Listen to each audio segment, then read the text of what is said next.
Good afternoon, and welcome back to another day of live Koolfrogg and Crystal. And You know, Crystal. right. So, we were trying to come up with ideas on what to do for this week's show or whatever, and you had thrown like 4 or 5 ideas at me, and I'm like you said something about this case, and kind of sort of said something about this case, and I'm like, let's just do that. Let's do that. Let's go through and and read about this particular case. Now, I have not really read about this case. I Mhm. have not tried to cover this case in any way, shape, or form. I've not watched. I don't watch LawTube for what it is. I really Yeah. haven't been paying attention to other than good logic. If he's covering something specific that that because he's been doing a lot of political stuff lately or whatever is Yeah. watch his political commentary. Everybody else, I really don't pay attention to this particular type of stuff. So as you're watching this, this is all new to me. This is I have no clue what is what was the original case. What was the kid? So this kid like killed. The He's a school original, shooter. yeah, he was gonna be another one of the infamous school shooters. But he only shot 4 people. Okay, I say only. I apologize. We remember the people that perished. But he shot 4 of his classmates Okay. and he injured 7 other people, including a teacher. This was in November 2021. So he was convicted, I think, last year, December. And now his mother, who's Jennifer, is on trial for involuntary She manslaughter. was on trial, right? She She's was, yeah, she was she's found she's guilty. gone through everything. She has been convicted Ye- of Yes, of what they involuntary want to manslaughter. call involuntary manslaughter, right? Is that what you're Yeah, saying? something about negligence. Negligence. Okay, so Yeah, so I went through it and I just put Crumbley in Google in the yeah, you Google probably thought machine. you put a lot of it. Because I don't want I don't want I'll go with what they're trying to push and see if Yes, I really don't know if I'm going to agree with it. The way I've heard people talk about it I think that's why from this jumped yourself out and at from you. very few others, I really don't pay attention. Is that they didn't think that this was legit. This was wrong. So Jennifer Crumbley, mother of Michigan school shooter, found guilty. In the first of its kind case, the Michigan mother of a school shooter has been convicted of manslaughter for killings committed by her child.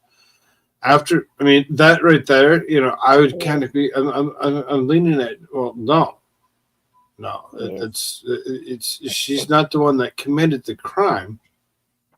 precisely.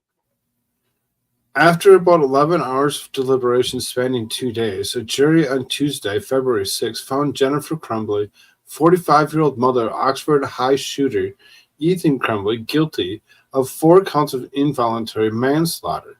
Is sentenced consecutively. Jennifer Crumbley faces up to 60 years in prison when she's sentenced at 9 a.m. April 9th.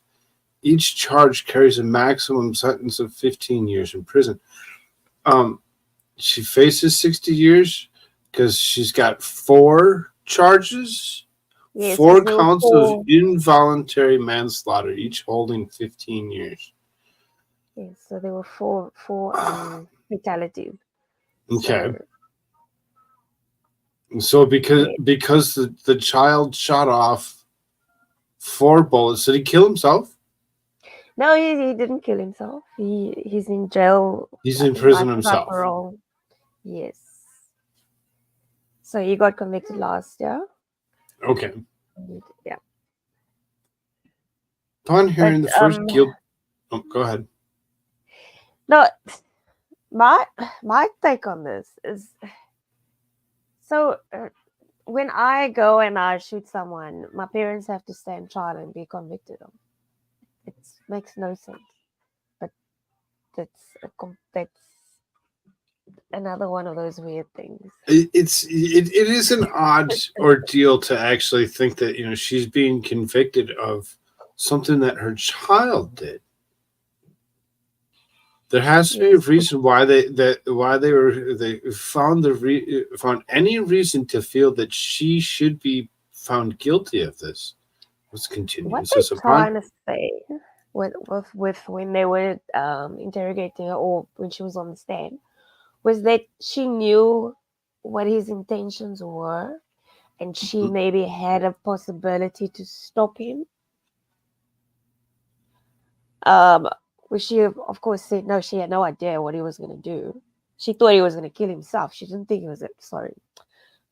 She didn't think he was going to go and shoot people. But then also Mhm. because they had bought him a gun for his birthday or for Christmas that year, and he got hold of the gun. He was writing all sorts of death poems and things, and they should have saw the signs because apparently the teachers warned the mother and the father and all these things. But how do you really know what people are going to do? You can't foresee the future. So they're trying to make as if her fault in this is that she should have saw the warning signs and she should have stopped him, basically. Okay. And does that make sense to you? Is that feasible? No. Yeah. Sure. I don't think so. I don't think it. No. I really need to. I need to know a lot more about about this before I actually agree with you on it. I mean, Yeah. I get what you're saying, but Yes. Because from what you've now heard, what do you there think? has to be something, some reason that we can actually kind of find that would make the jury actually go ahead and make it believe that she should be charged with this. There's something there. What was? There has to be something. The Let's look deeper. juror, they had a. I didn't listen to the whole thing, but what what the juror said when they did the Well, that's why interview we're gonna do. We're gonna listen to the was whole thing. yeah, when what clinched it for them was that she had the murder weapon afterwards. Okay. She had it in her possession, or she took it away, or she hid it, or something like that. All right. Well, let's read this and let's find out. Let's see what it Yeah. actually says about. It says Okay. upon hearing the first guilty verdict, Jennifer Crumbley bowed her head forward and shook her head slightly. Jennifer Crumbley's son, who unalived four classmates when he was 15, 15-year-old sophomore in Oxford High School on November 30th of 2021, is serving a mandatory life prison sentence. Is that's horrible. They need a death sentence. Mm-hmm. Jennifer Crumbley and her husband, 47-year-old James Crumbley, have remained jailed since their arrest in December 3rd of 2021. They've been in jail for the last 3 years dealing with this. Jennifer Crumbley's trial lasted 2 weeks. James Crumbley is scheduled to be in trial in March. Okay.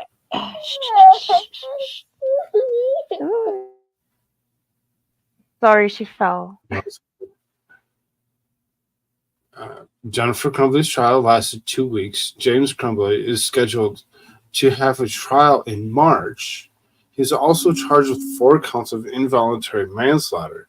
Prosecutors say Jennifer and her husband were grossly negligent and could have prevented the 4 deaths had they tended to their son's mental health or ensured he didn't have access to a firearm kept in the home.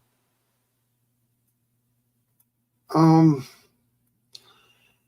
yeah, I mean, I can get where they can. How old is this kid that get charged? I mean, he's an adult, obviously, right? Yeah, I think they charged him as an adult. They charged him as an adult, so Mhm. he had to have been what, 16, 17? I was 16 at the time. 16. Yeah. Okay. When, Which is understandable in some states, to be charged as an mm, adult as at that age. So Jennifer Crumbley's trial lasted 2 weeks. James was scheduled for March. Prosecutors say Jennifer and her husband were grossly negligent. Not checking on dude's mental health. Really, I mean, do you always believe that your child has a mental incapacity? I think you have the tendency to wear your parent glasses on a lot of things, and you have it's easier to overlook some of those things like the mental instabilities. yes. Now, I am a proponent for actually keeping your firearms Mm-hmm. housed and kept properly. Now, uh, the term properly is, I think, maybe misconstrued depending on who you're talking to. Some say that they agree with state laws that say that you should have your gun locked in one box and your ammunition locked in another box, so that way it takes a long time for you to go and protect yourself. Um, which I disagree with. I disagree with when it comes down to so. Yeah, but Um, this is what they did though. They had it in a locked, I think, with a combination lock, little box, and then she hid the ammunition away as well. So it looks like she tried to do things the correct way. so she was housing it the correct way. From what it looked like, is obviously if the child knows where the stuff is, he's gonna find it anyway. Prosecutors say Jennifer and her husband were grossly negligent and could have prevented the four deaths had they tended to her son's mental health or ensured he didn't have access to the firearm kept in the home. Now, Mm-hmm. if you're saying that the firearm was kept properly, even with mental health conditions, obviously they had allowed him to have access previously where he would know the code to get in. Yes. You don't normally keep the code in mind unless you're actively using it. And, obviously would have been actively using such a gun for whether it be practice or whatever it is that they were using it for. Mm. They regularly went to the gun range, and I think they hunted as well. Right, which would be the reason why he would know the code so well. So Yeah. it wasn't that they. I find it difficult to believe that they would actually find it negligent on her part of not having the gun locked up when it indeed was locked up. There has to be something more to this. That the reason why Mm. they're James No, Crumbley because purchased. yeah, it's just easily accessible, I guess. Then Sure. instead of locked up. James Crumbley purchased the eventual murder weapon of for his son as an early Christmas gift on the week prior to the shooting. Jennifer Crumbley visited a gun range to practice firing it at the Saturday preceding the shooting. It was for him to use the shooting range. Jennifer Crumbley testified when she took the stand in her own defense. We didn't just hand out the gun as if we were saying, "Here you go, son. Here's something Ethan Crumbley and his father could use when he went for the range with the family." It's unclear if the gun was locked, based on the testimony of Jennifer Crumbley, which conflicts with the prosecution has claimed. What's up, Fast Group? Good to see you, brother. Mm-hmm. Jennifer Crumbley said gun storage was her husband's responsibility, but it was locked in its gun case with a cable lock. The key to the cable lock was kept in one of many decorative German beer steins Jennifer Crumbley collected. She testified she didn't know which one. So it looked like it pretty much would have been testimony. Hold on here. During closing statements, prosecutors Karen McDonald told the jury that the cable lock was found in a separate gun box in the kitchen, while the gun case that stored in the firearm used in the shooting was discovered in the parents' bedroom. Testimony also revealed that Crumbley's had two other guns kept in a gun safe with a combination of 000. Sorry. 000. I mean, that's kind of temporary combination often used by manufacturers when a gun safe is sold. Yeah, usually you're supposed to change those. Yeah. Sorry to laugh, but No, password is password. you legitimately laughed at the legitimate spot. There was no safe storage law at the time of the shooting. Okay, good to know. Good to know.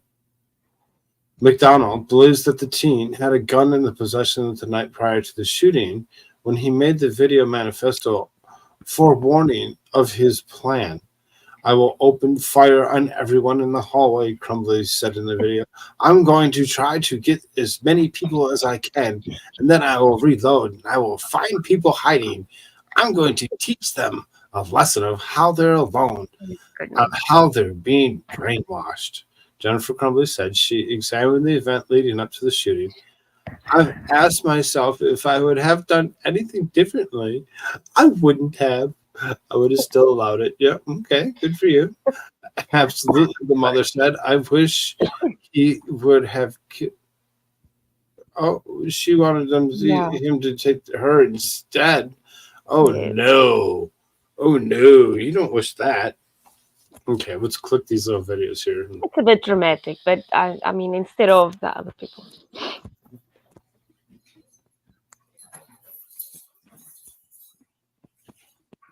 Where's my volume? No volume. It's very low. I have it all the way up, so if they're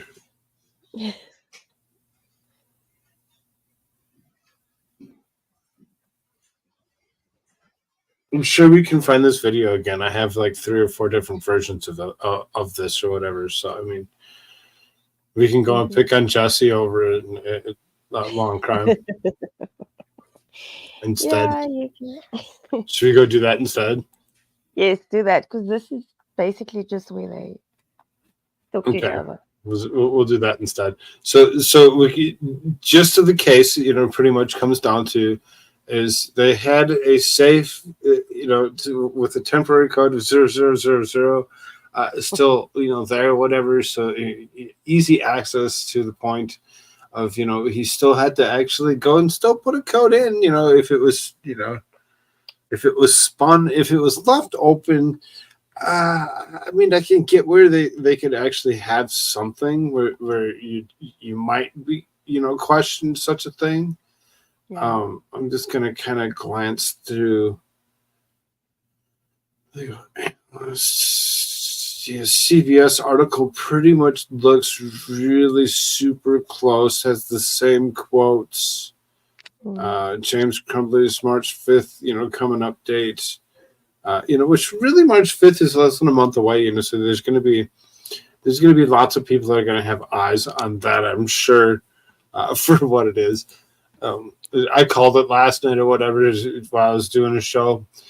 Straight out, there's going to be several people that are going to be covering what is the case of what's happening through SCOTUS or whatever, and Trump or whatever. And it's exactly what I got tied up in doing before showing up for the show late, because, That's very interesting. Because whatever. We had our State of the Nation address tonight as well, where the president was spewing lies Oh, okay. Yeah, I didn't watch it. I was just Okay, gonna so anger myself. we're gonna fair use law and crime sidebar with Jesse Weber. We're gonna go ahead and we're gonna leave commentary along with what this is. We're not just trying to use this content for any other reason other than to actually critique him and his thought process and what actually happened. This is 9 disturbing moments from the mom of school shooter's testimony. Now, I don't know if all these are really that disturbing. No, they're not disturbing. It's just basically highlights of the case. Well, and see, that's what I want. I want highlights of the case. Yeah. Uh, The only disturbing thing is this guy's drawing skills. I mean, damn. Anyway, sorry, that's rude. we'll turn on words. Though I know that we're at the bottom of the screen, most of the words should still show for what's necessary. Oh, absolutely. I wish he would have killed us instead. Extramarital affairs, parents may be on the run from police, and a parent cries for help from a teen who would soon become a school shooter. It is all being revealed in the Michigan trial of Jennifer Crumbley, the mother. Well, I love the intro that you got there, Jesse Weber. As you come talking about it like you're so diligent about it, and you know exactly how you feel. And I have zero opinions about the case right now. I really seriously kind of beside myself at this point because I'm kind of confused at the case. I'm so glad that you can. Other of the convicted killer. But now we have Jennifer Crumbley, the Play defendant some nice herself on the funky stand, music as you and come there in. is a lot. It's so music compelling. play all the way through and Sidebar, through. presented by Law and I Crime. think it's like the background music. It's like the 80s news. I've Oh. said this before. I'm going to say it again. I cannot emphasize enough how important this trial happening in Michigan is right now for Jennifer Crumbley. Why do I say that? I say Yeah, why that do you because say that? Crumbley is the first parent in American history to be criminally charged for a mass shooting that their child committed. Her husband, he goes to trial next month, but we're talking about Jennifer Crumbley right now. Jennifer Crumbley, her husband James, they are being tried separately on charges of involuntary manslaughter, and their son opened fire inside of Oxford High School in Michigan in 2021, killing 4 students. Oh, I remember this case. No, I remember this case now. After seeing his image or whatever, I remember that case from 4 years ago being something that everybody I think thought was going to be a significance. Is another one of those notable school shootings for what it was. And I think it actually goes down as actually being one that nobody really remembers all that much of. It was kind of foreshadowed with a bunch of other ones that happened right around the same time. Yes, I think Parkland took the cake there. That psycho piece of something. But I think they just wanted to bring it up to convict the parents. I think they dug it up to make a point. Sure. That's just my opinion. Now, the shooter himself entered a guilty plea, serving a life sentence. The prosecution contends that the Crumbleys not only bought their 15-year-old son a handgun, but also ignored signs that he needed mental health treatment. The idea here is that they were negligent, that the negligence was a cause for this shooting, that it was reasonably foreseeable that this could happen, and that they failed to act, disregarding the warning signs, disregarding the risks. So she faces 4 counts of involuntary manslaughter, with our understanding being that each one carries up to 15 years in prison. Now, over the past week or so, the state has presented pages and pages of text messages, social media messages, photos, journal entries, and more. They've called multiple witnesses to the stand. Those witnesses included professionals like detectives and digital forensics experts, school officials, as well as victims who survived the shooting. Prosecution once again played video from inside the school showing what happened during that shooting. Crumbley, when this was going on, she kept her head down and cried. Now, school officials, they testified about how Why does he think that that's significant that she actually kept her head down and cried? I mean, it just shows that she's sorrowful over her everything that she's done. Potentially, all this stuff is being pushed up in front of her. I mean, she should be kind of sorrowful for what it is. Yeah, she would be emotional. I mean, it's Right. any person would be. But the kicker is, you hear now, they even bring her, I think she had an affair with some guy. They even bring the guy to the stand. But continue.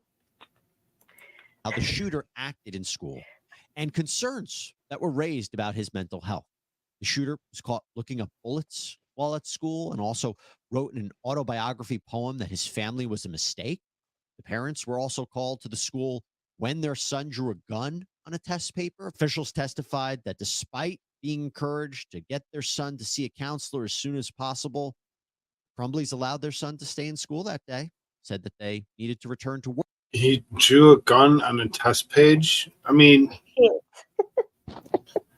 he's a kid. I mean, that really seriously that significant? You think that that he did that? He at some point in time is going to actually do something bad?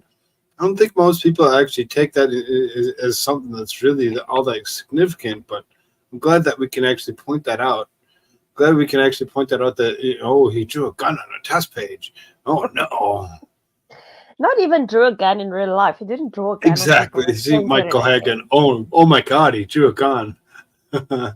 She broke down when they showed the videos of the shooting. She had never seen them before. I couldn't imagine. I couldn't imagine how that would actually feel. But if he wants to cut his wang off, everything's all right. Everything's all right. Not a problem. No mental incapacity there. Work. Not long after, only a few hours later, he would open fire. So they really stacked up the evidence against Jennifer Crumbley. And there was a lot of it. There was a lot of it that, honestly, in my opinion, I think the opinion of a lot of people who are watching this who will say it looks really bad. For example, Detective Timothy Willis with the Oakland County Sheriff's Office testified about all of these notes found in the shooter's journals. In reading the journal, were there passages in there indicative of a request for mental health help?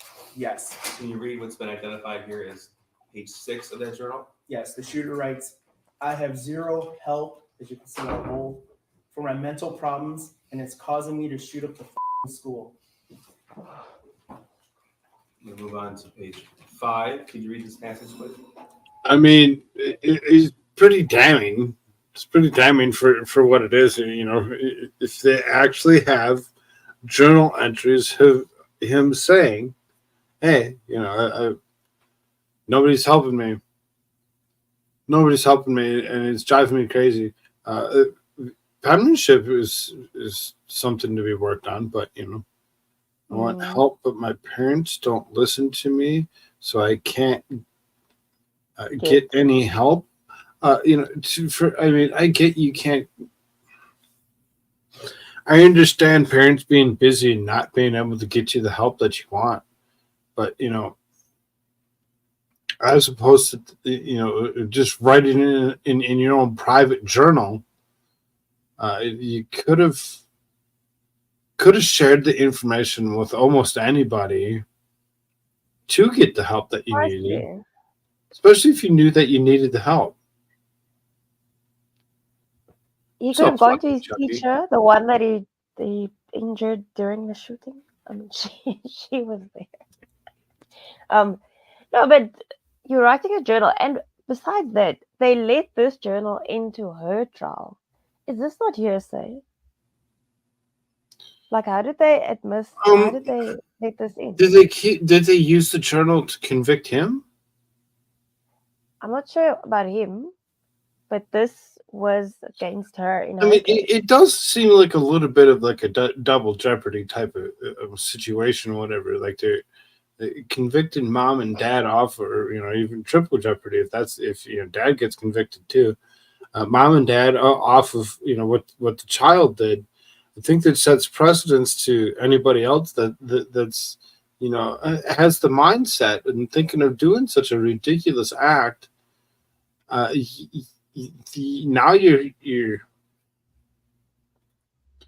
opening it up for them to do just that against anybody. Yes. And this is frightening. He This is pled frightening. guilty. He just straight up pled guilty.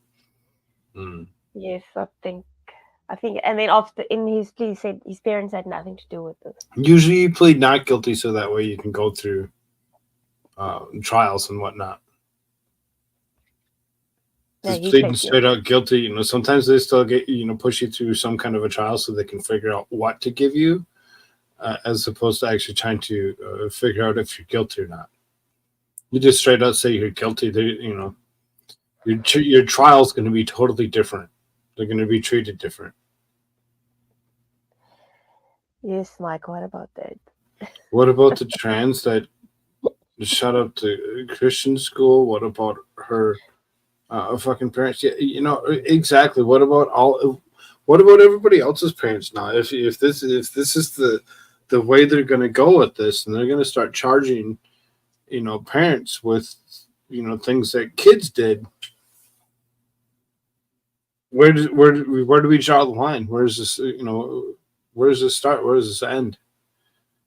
I think there's an awful lot of questions to go along with this. Yes, it's as I said, it's very frightening. What's to come? His only court time was a Miller hearing. Amazing disgrace. Good to see you. The amount of credibility they give to the kid's statement is odd if you know kids. Yeah, exactly. I think that's why I question a lot of this. It's like he's in his own private journal or whatever. His handwriting's really horrible. We're gonna continue. In this one, the shooter writes, "I want help, but my parents don't listen to me, and I can't get any help." Well, this is page 19. Can you read that? Yes. Shooter writes, "My parents won't listen to me about help." See, I mean, it's biased right off the bat. Her son said, "My parents won't listen to me." He says, the shooter writes, "My parents won't listen to me." So I mean, it's really how you frame things, how you say things to the juries or whatever. They're putting it in their head that this is the shooter's parents. This is not just her not that this is just his parent. That he's an evil person. He's the shooter, and this is the parent. Yeah, they don't refer to him at all as the child. They refer to him as the shooter throughout the case. See, that's kind of vilified itself, and how they're able to frame things to make things look a little bit more dangerous than what they really maybe intentionally were. I mean, I get it. He killed four people. He got charged with it properly the way he should. I don't think that they're treating her correctly. I think that there's something weird going on here. If this is the case, that she's actually found guilty for all this. Yes. Or therapist. Sir, in that journal, were there entries about the shooter's desire to obtain a 9mm handgun? Yes. This is also Exhibit 401, page 22. Could you read those quotes, please? Yes. The shooter writes, "I want to shoot up the school so badly. Soon, I'm going to buy a 9mm pistol." Sir, were there any passages regarding the shooter's plan for the actual shooting? Yes, there were. Okay.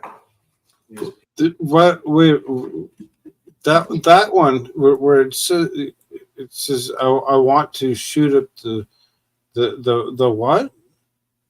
The effing school. Okay, I see. Yeah, they blurred it. They have a blur mark over the fucking. Yes. Okay, I got you. The other Alright. stuff is redacted. I think he says he writes names of people. I'm not sure. Vice principal was the last person in possession of the gun before handing it to Ethan. The obvious question is why. It is the question is why. Why did this happen? Page But 3, also let's see. exhibit 401. Could you read that, please? Yes. Shooter writes, I'm about to shoot up the school and spend the rest of my life in prison. Were there any journal entries about the shooter's access to the 9mm handgun? There were. This is also exhibit 401, also page 3. Could you read that, please? Yes, sir. The shooter writes, first off, I got my gun. It's a SP 2022 Sig Sauer 9mm.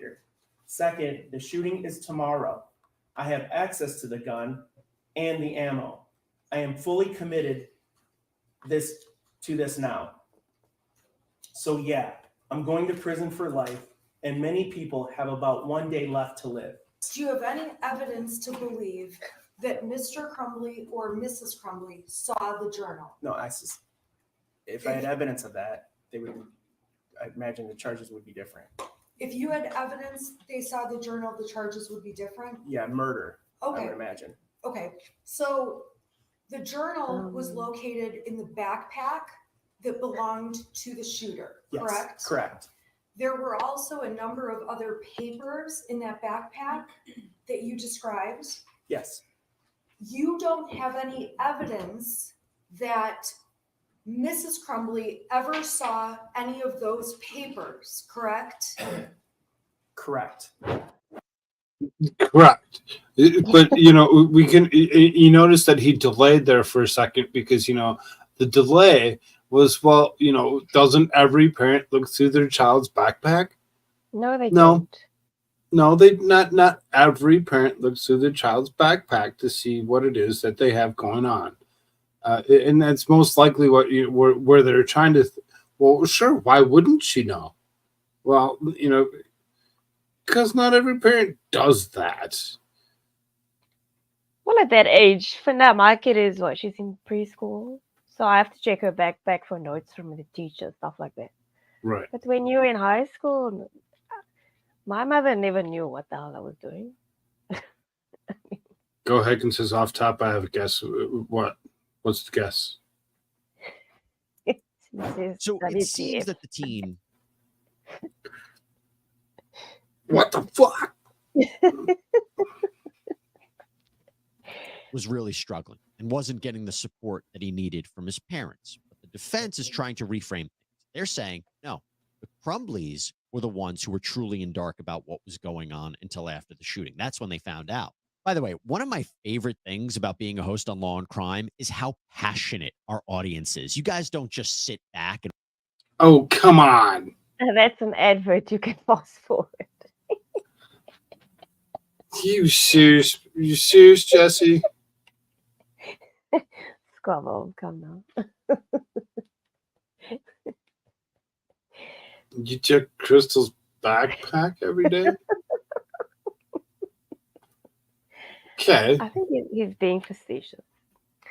but you love our police body cam videos. And I'll tell you, I agree. I think they're fantastic. They're unpredictable. They let you see firsthand what's going on in any given situation instead of just, we here at Law and Crime, we've heard you loud and clear. And we have launched a whole aptly named Law and Crime on the internet. We're talking high-speed chases. Go subscribe. Let us know. It's me. It's me. I'm not going to lie. I get to narrate action on Law and Crime body. It's Brian Maloche. This was a man that Jennifer Crumbley was apparently having an affair with. The prosecution walked him through. Oh, this is the man that she was having an affair with. So that immediately matters because, you know, that's detrimental to his to the child's mental well-being. Squab Bob. Did you see that Dukes of Hazzard action? Yes, absolutely. Absolutely. It's the new channel that they've got, the body cam. Chat. Body cams. Yeah, live action. through Facebook messages between the two of them as they talked about what happened and what Crumbley would do next. The main idea with the affair, though, is that Jennifer Crumbley was too distracted with Milosh and her job and horses that she really wasn't paying attention to the clear warning signs from her son.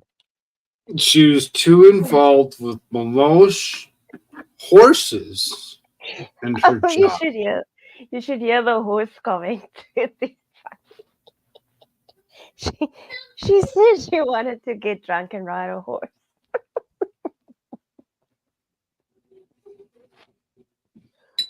Well, now she's sitting in prison. Somebody gets to ride her like a horse. Yep. In those messages, Crumbley blasted the school for not forcing her son to go home or searching his backpack. School officials testified that they didn't want him to go home if he was going to be alone and that there was no reason at the time to search his backpack. They said there was no reasonable suspicion. Now, that's important because the defense is saying if the school was... It kind of is important. Because when it comes down to it, like you said, not every parent is going to go ahead and go look through their children's backpacks, especially when they're in high school. You got better things to do than look through your kid's backpack, rifle through it to see what if they brought their homework home. If you're going and you're rifling through their backpack every day to see if they brought their homework home, they're not going to bring their homework home. Precisely. And usually if there's an issue, that the teacher would send you a text or, give you a call or whatever the case is. No, yeah. The way things work nowadays, whatever, all the computer stuff or whatever, you get a portal of some sort that you get to see everything that the child's supposed to do, what kind of grade they're getting on it, and you're getting warning messages and all this, that, and the other to go along with it. Yeah, no. Most schools are very, very advanced here in the States anyway, that actually do just that. Yeah, besides, I mean, gosh. They even asked her if she checked his phone. Nobody checks their kid's phone. If a parent wants to prove to the child they don't trust them, search the backpack. Yep, exactly. Search the backpack. Gosh. Wasn't worried about him. If the school didn't feel threatened by him enough to force the parents to take him home, how can you hold the Crumbleys responsible? How can you say that they should have known? It's a bit of the blame game. Though I will tell you, the prosecution has argued It's legitimately the blame game. That if the school had known the Not shooter kind had of. access to a gun, like if they had known that his Yeah, parents they're had looking bought him for that a firearm, reason. then they would have treated this much differently. Because Jennifer and James Crumbley didn't make that known. They didn't tell the school about the gun. So in other words, They didn't? it's their fault that their son wasn't forced Why to leave would school. they? Now, Are you supposed to go and tell the school? Hey, by the way, I bought my child a gun. I know that he's mentally, incapable, and he had already previously drawn a picture on a test paper of a gun. There's a lot of stuff here. There's a lot of stuff here. We should actually make sure that we pay attention to them. I think they're trying to draw at straws, whatever, when it comes down to it. NYC Smoke 333. Shout out to Koolfrogg. Yeah, thank you. Shout out to you. Appreciate What is that. in the smoke? New York City Smoke. Depends what I they even think parents ought to go through a kid's phone every day Oh my goodness. until they're 20 or 21. Of course you would, Squab.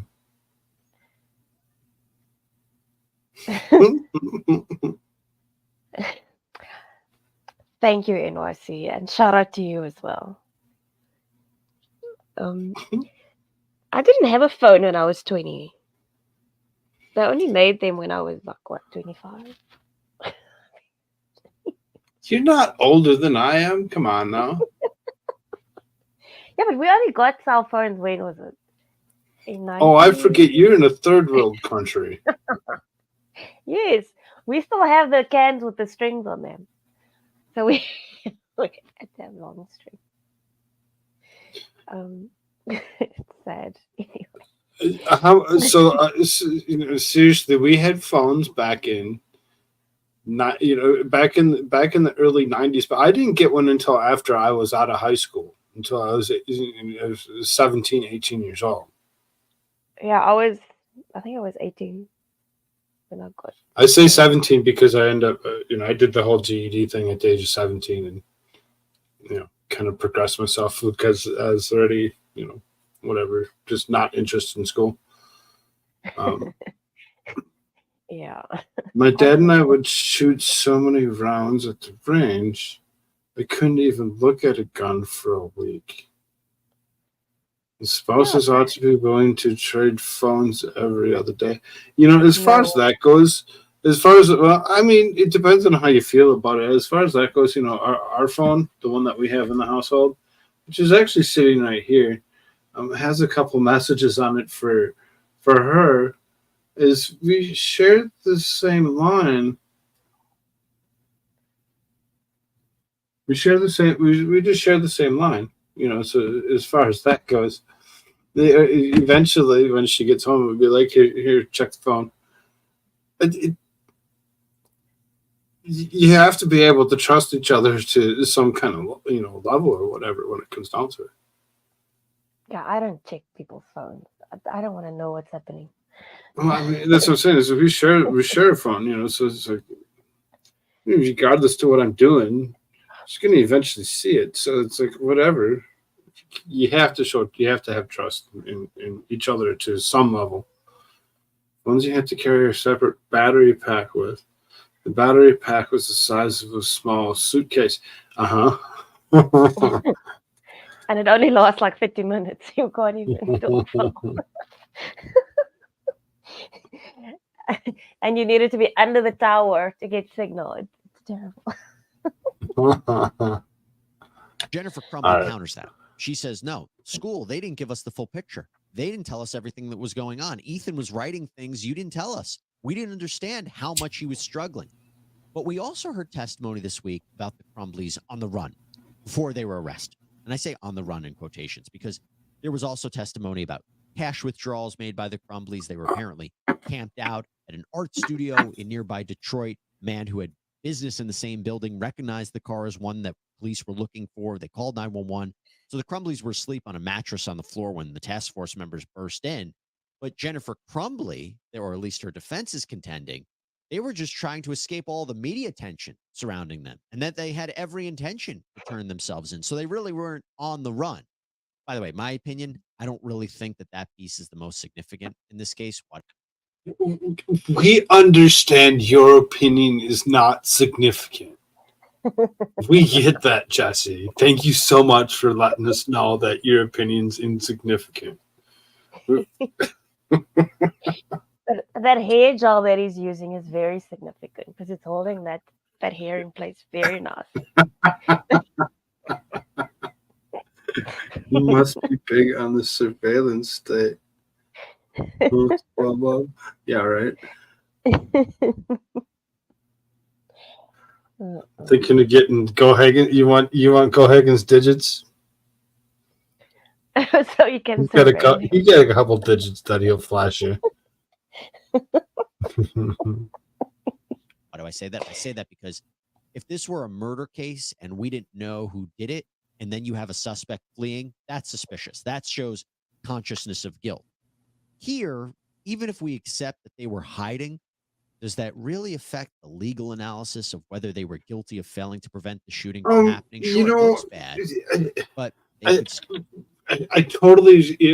I say I didn't ever cover this case. I think at one point in time, back when this was first thing, because I've been doing this for a few years now. Back when this was first thing, of covering it because I thought it was interesting that they were running. Like, why are they running? What is the reason that they would run? There has to be more of a reason behind what is actually happening that would cause them to think, "Oh, I should run." It really, like they had to have been forewarned or just knew that they were in the wrong when it came to this particular instance. Now, I agree that, that most any other parent should, potentially not be looked at, if because he set precedents. You just set precedents when it comes down to it, that you're going to be able to go after the parent for something that the children did.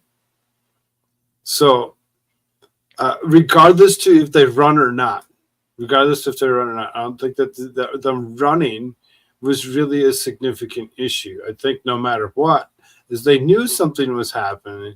Maybe they were just moving around. Maybe they were just moving around a little bit. They weren't really necessarily running, Maybe physically they're not that running. intelligent.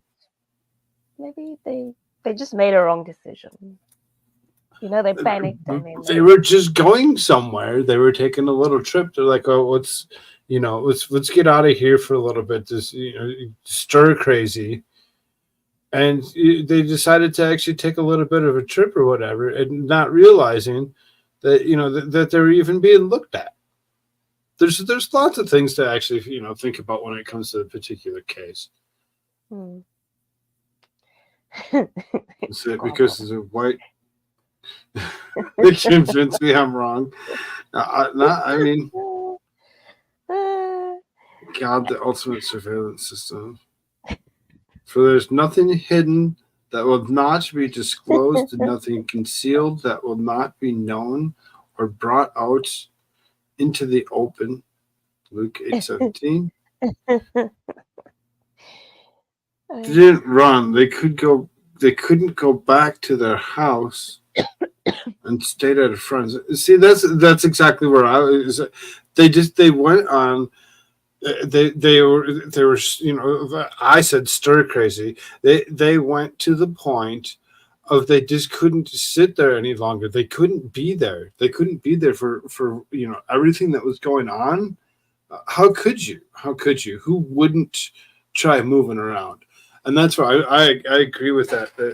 That's I'm wondering how that would work if they actually found her guilty on, particular charges already or whatever, that, looking at potentially 60 years, that, his case just so happens to be before sentencing.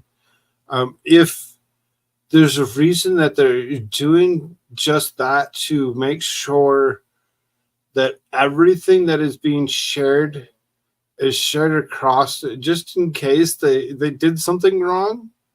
And finding her guilty, they're like, no, they can't be guilty. If he's not guilty, she can't be either.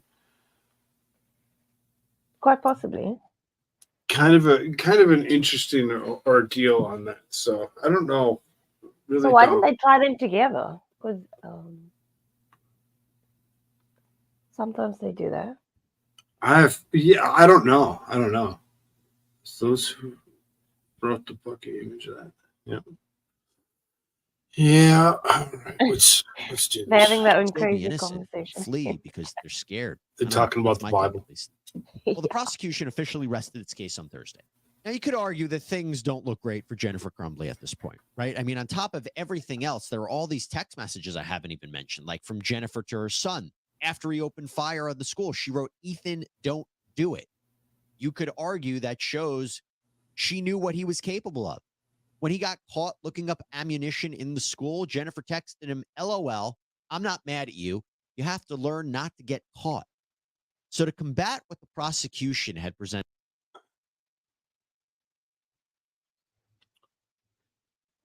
LOL, you have to not get caught. I mean, that's kind of heinous in itself, I suppose, for what it be. Mm-hmm. For them to actually go to the point of believing that she knew that he was doing it because of the way she messaged, and maybe she knew because maybe she seen the gun was gone, and just kind of, Ethan, don't do it. Was there a verbal conversation that was had before that message was, went out of him, being like, "I'm so done, I'm so angry, I mean, I had this, that, and the other." And was she there when he stormed off with the gun? To go do all of it. Did she not attempt to potentially stop him? I don't think There's she a lot of knew. questions. You don't think so? I don't think she knew. I think she was at work or something. You can look at the kid and you can tell he needs help. I mean, yeah. Well, that goes without But saying. parents have the tendency to kind of overlook their own children sometimes too, especially if they have a mental issue in their own. And maybe that's what the case is. It's just like his significant mental issue isn't because of his own. It was kind of hereditary. He got it from mom and dad. Mom and dad both have their own issues. So it's going to wear off on the child. Whatever I don't know. Well, I mean, look at the dad. I mean, I don't know. I don't know what the dad looks like. So that's the other thing is I don't know anything about any of this case. I really don't. I think I was trying to cover cases a little bit at one point in time, but it didn't make sense for me to cover cases as I'm not a lawyer. It made more sense for me to do the news and the politics, which is kind of weird to see lawyers doing news and politics. It's just like, oh, okay, that makes sense. That makes sense. Yeah, they bring their whole lawyerness to it. I don't know. It just makes it more boring.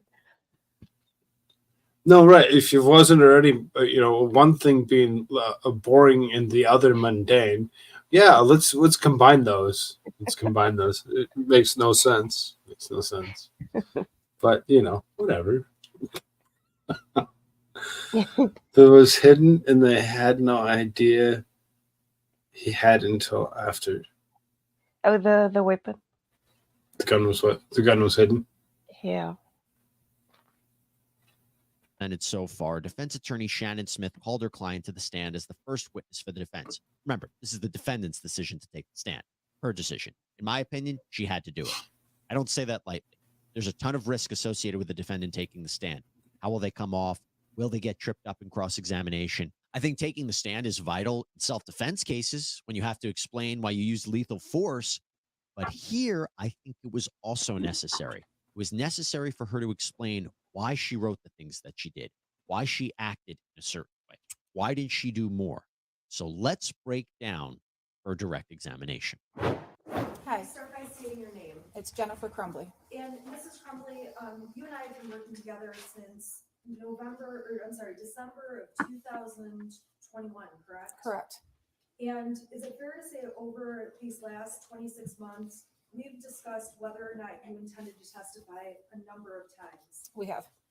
Do you want to testify in your case? Yes. Do you understand that if you did not testify, this judge, this court would give the jury instructions that it cannot be held against you? Yes. Do you understand that after I question you, the prosecution is going to be able to cross-examine you? Yes. And do you understand they're going to be able to cross-examine you about all of the— Yeah, I stopped watching lawyers. Including all of your text messages to— I think good logic. Facebook messages to your husband, all of those messages with Mr. Maloche, all the evidence in the case, Yes, correct? I do. They get full reign on cross-examination. We've gone over that, is that correct? Correct. And do you have any questions for myself or for Judge Matthews about testifying? No, I don't. Are you doing this because anyone has threatened you or coerced you into testifying? No. Is this your choice? Yes. Is it voluntary, freely made by you? Yes. Is there anything you think the court should know about this decision? No. Do you have any questions for me, Mrs. Crumbley? I do not. So Crumbley started out by talking about her life. She worked in marketing for a real estate firm. She and James had been together for 18 years. They had this one son who she felt she was close to. This is all that she thought she was close to. I mean, the way you word it, Jesse, I mean, obviously she felt that she was close to her son. It's her son. Most moms do. He's a teenager. He's a But yeah, you still have you still have the a thing where you kind of, if you see your child every day where you feel that you're close enough to him, that you kind of understand. Yeah. They're trying to make as if the mother just had no interest in the child's well-being, or she, you know. I bet the kid wrote in that journal why he did it, but that's never mentioned. I'd be interested to see if that was actually something that would have been mentioned for what it'd be. I'm down with that. I'm down with that thought. For you'd almost assume that don't, because usually when you try creating a case against something or whatever, is you spin it as well as you possibly can and not give all the evidence but enough evidence. You get what I'm saying? Yeah. Exactly. So it's I don't know. They just I think they are what's that, they're on a witch hunt, sort of. It seems that way. It's like, oh, they were running when they really maybe potentially weren't. They all of this trying to charge the parent with the child's crime that's already been convicted of the crime. It really seriously like grabbing at nothing, but they actually got something out of it. That's it's ridiculous that this even seems to be a thing. Like, They're making it a thing. It's gonna become a thing. Well, yeah, because it can't be the gun itself. Because that's just moronic. We all know that it takes the mental incapacity of the person behind it to be able to do such a heinous act. So for them to actually try blaming it on the parent, I mean, I get some of it. At the same time, other ones, you wouldn't be able to do that. Like the trans in Nashville, that one was an adult, whereas the one that was the most recent that was in Iowa, that was a child. That was a child that had done something. Say, can you go after the parent? Maybe. Should you go after the parent? Oh, they weren't running away. Well, doesn't matter. Doesn't matter.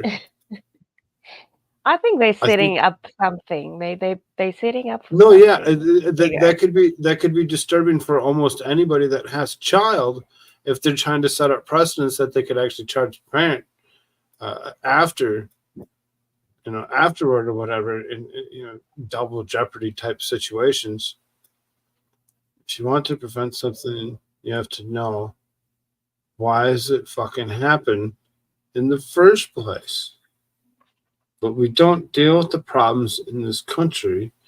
It's not politically expedient. We blame inanimate objects all the time. It's all a way to reframe the narrative of a neglected mother, that this is all a way to humanize herself and her relationship with her son. Show that this wasn't a dysfunctional. Who told you that you were normal, positive experience. Sorry, Jesse. And she also explained her personality, like the time she seemed to be cold as to what was happening, or maybe she was talking so much about herself or focusing so much on herself. She explained that she's goes into this kind of analytical planning mode when something bad happens. So here's a sample of her giving some background. How often would you and James talk? Before we get back into the case, he's proof why you don't cut your widow's peak off. Oh yeah. You just don't do it. You don't do it. You leave it. Leave it alone. It takes a long time for it to grow back and look normal. I want to know why didn't they give this poor woman a comb or a brush? I mean, anything, right? No, I'm with you. I mean, she's that has to be annoying. But she the whole time just sitting there, brushing her hair back behind her ear, and then it falls back forward. Does it again, over and over It's and like, over. yeah. I think maybe she was meant to be looking disheveled, so maybe people can be sorry for her. I don't know, but No, the gun was a gift. Is Amazing Disgrace says, didn't the kid buy the gun directly from the seller without parents' approval? No, it was a gift from the dad. An early Christmas present. yes. In his But we journal, he don't. says he wants to buy it again, but he didn't actually buy it himself. No, right. The dad bought it for him for the early Christmas present. Or talk to Ethan. Well, talk to him every day. Talk about him probably every day too. Right. What kind of did Ethan have scheduling things you had to work out? Yeah, he had bowling practices throughout the week, bowling matches, and he worked part time at a diner. So we had to work out transportation and scheduling with that. In terms of your relationship with your son, how did you think your relationship was? I thought we were pretty close. We would talk. We did a lot of things together. I trusted him, and I felt like I had an open door, and he can come to me about anything. I mean, I felt as a family, we were the three of us really close. Okay, you're getting I a know. lot of, no, it's okay. You're getting a lot of redness here. Is that normal? Yes, because I'm talking in front of people and my nerves act up. So I get splotchy and I might break out in hives, and I apologize.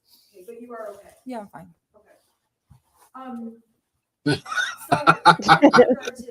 Okay. She's like, wait a minute here. Wait a minute here. You got red splotches. Are you okay? No, yeah, I'm okay. But thanks for pointing out my nervous reaction that I get after I get nervous, which now just made me even more nervous. So now everything's red. Thank you, bitch. Wow.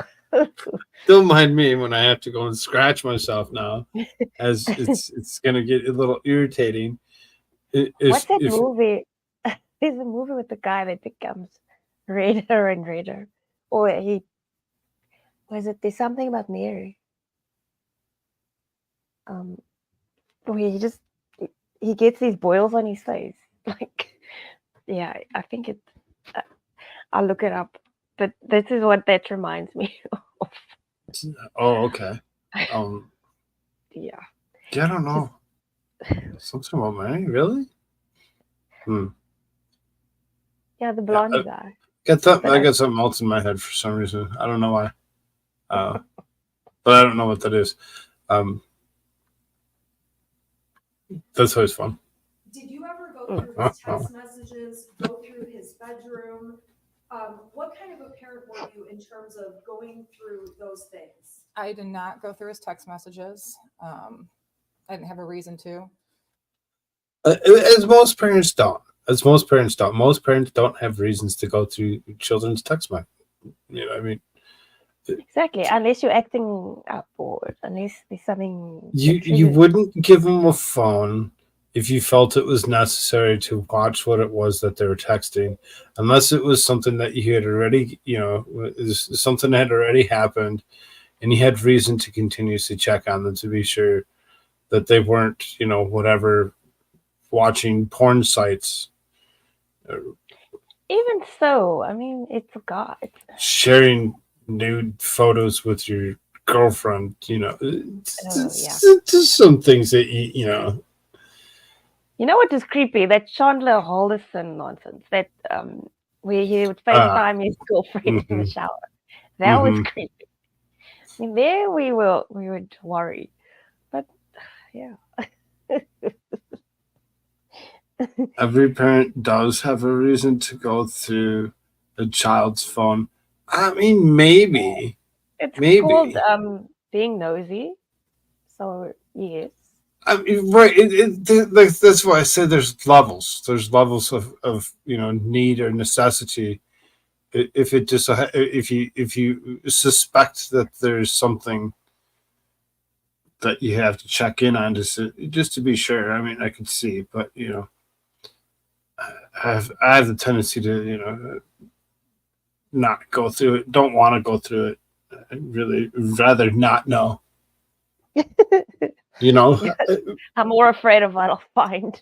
Some of it you just like. I'd rather not know what they're actually saying to each other. I don't. It's so Meddling. strange. I don't need to be meddling in others. Things. It's not something that I find necessary. His bedroom, I would go through when I clean it. I come across things, I look through it to see if there's something needed to keep or throw away. But I never went through his text messages. So she was there for him, checking on his grades, tracked his location using an app. She knew what was going on with him. Then again, he opened fire on a school. So how well did she really know him? Hey, so quick sidebar from sidebar for a second. Look, it is a privilege to be able to tell you these stories and to break them down for you. We really enjoy doing it. We think it's important. We hope you do too. And the truth is, we're able to do that because of the support that we get from our amazing partners.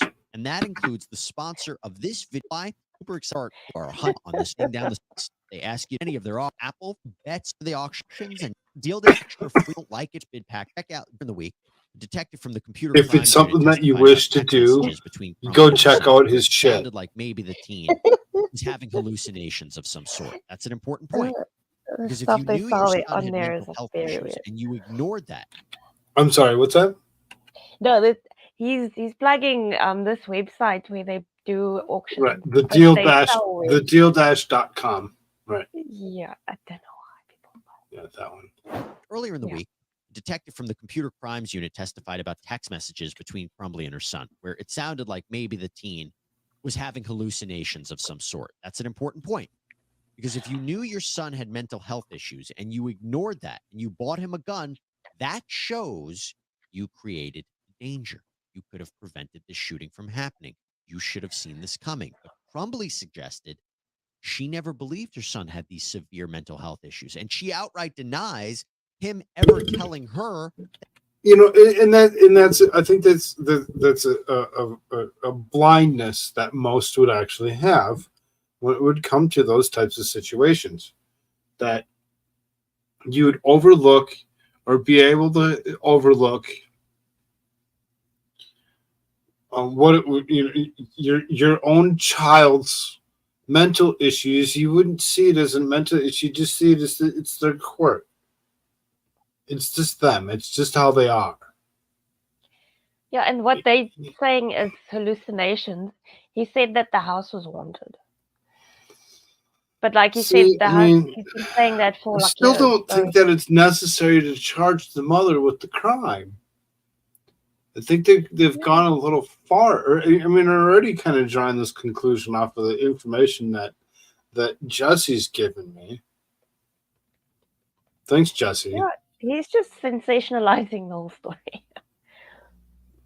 No, yeah, he's doing a good job at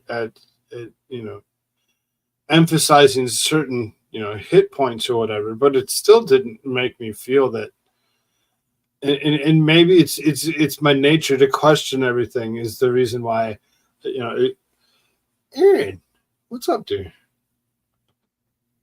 Good to see you. That he had these problems and wanted to see a doctor or anything like that. She also explained that if anything, she always thought he was messing around, that he was sarcastic. For instance, listen to this idea about him thinking the house was haunted, because she said that was just a long-running joke. This is a text where the prosecution admitted to show that your son texted you, okay, the house is now haunted. What time was that text at? It says 6:03 p.m. Okay. I don't know if it says -4. I don't know what that means. Okay. And then the next text, some weird just happens and now I'm scared. Next one, I got some videos and a picture of the demon is throwing bowls. I'm not joking. It's in the kitchen. I'm just going to be an outsider for a while. I mean, I'm sure I saw them, but they just didn't stick out to me until this case. Why didn't they stick out to you? I mean, they didn't stick out to you. None of that stuck out to you. I mean, this wasn't something that wasn't already normal for your kid to be doing. You know, so I mean, maybe this is normal. You know, action out of this child. Maybe they thought that it would be a wise idea to teach the child safety on guns, on weapons for what it was, to protect him, you know, from his own demons. You know, maybe. I don't know. It looks like they showed him how to handle a gun so that he wouldn't potentially hurt himself. Right, and that's exactly what, you know, what I'm saying is they were trying to teach him the proper ways of doing certain things, trying to prevent it, you know, something like this from actually happening, to see it actually happen. I mean, I get why you're in trouble. Now, getting 60 years? Oh, that's a long time. That's a long time. I really see that as being way too much for what it is, in my opinion. Because it said what, 4 charges of up to 15 years apiece. So they could charge each one of those differently. Yeah, the maximum I think is 15 years per charge. Right. We don't find that out until April. So there's going to be a bunch of people in April that will be jumping on that. A bunch of lawyers will be jumping on that and being like, "Oh, we got to cover that right away. Get it, you know, whatever." And Mike that's makes what they a do. great point. I don't know if you talk to kids and explain to them why it's wrong to do things, maybe they won't do them. I don't know. Word for me. It's a great point. It's a great point. You know. I think it works 98% of the time to do such a thing. The 2%ers, stuff like, and I use it for instance because I know Koolfrogg will know what I'm talking about, is like the DARE program. It didn't work. It didn't work because of the way they actually tried to make it be. It worked out improperly, where it actually told kids that if they, you know, hung out long enough, that eventually somebody would offer them drugs for free. And you're like, where's this person? Where's this person that's supposed to be doing the freebies? Because I've never found one.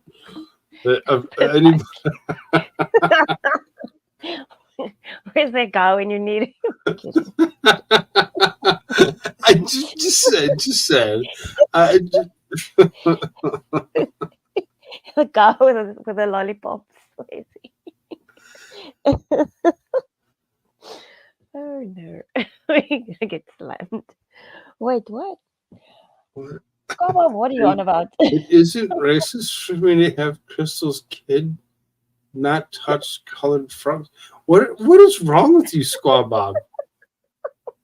I think it's yeah. yeah.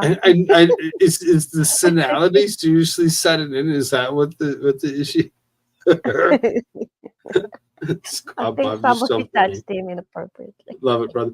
Wait, yes, it is. But if it's good kind of racism, green and gray aliens are off the list too. Green and gray. I mean, aren't they purple? And what about the hybrids? You got you know, the ones that look like us.